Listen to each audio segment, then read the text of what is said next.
गानो गौना होला का हो भाई करला तो से बढ़िया के जानी। हां 40 साल के बाद पठा का खुदा भैया। हां ये तो गुआई कइलो। हां ये गुआई तो है अंकलवा कइले रहा। नया नया गाना हो गइल ह। सुहाग रात करार बिताई के। हां ई सुहाग रात का होला हो का अबला अच्छा तो भैया इनकर मुंह तनी तनी तू खड़ा हो जा अपन मुंहवा दिखा दा लोग के। चला ढेलवरिया खड़ा हो। इनकर इतना उम्र हो इनके भाई ना पता कि सुहाग रात का होला काहे तू अपन सुहाग रात ना मनौला का। नहीं एकर सुहाग रात एकर बाऊ मनौला। चल स्वाम लोग के बतौ तू होई हम तो के कैसे बता भैया। ओई जे निहु दिया देखावत रह।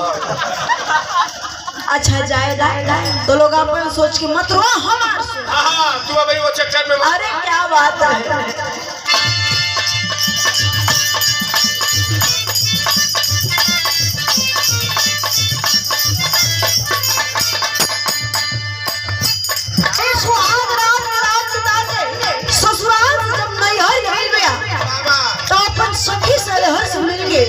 बात करे लगन सखी के बार बार पूछने पर बतावत है का बतौला।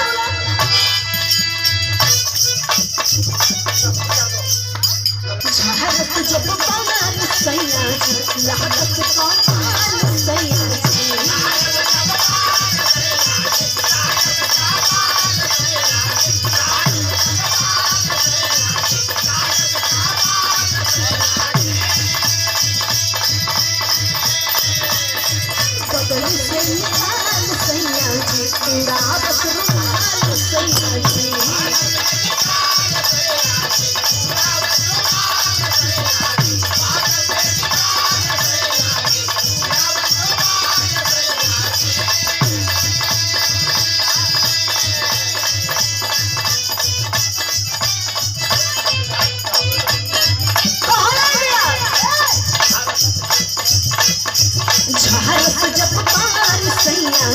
लागत कमाल सैया जी बगल से निकाल सैया जी उड़ावत रुमाल सैया जी। बहत्तर कारी हैया डोल बहत्तर कारी हैया डोल नदिया पूछे ऐसे ना होई। ऐसे ना होई तब कैसे होई हो। अरे जैसे वो चोरहरा के बतौले रहल वैसे होए के चाहिए। फालतू बतिल बा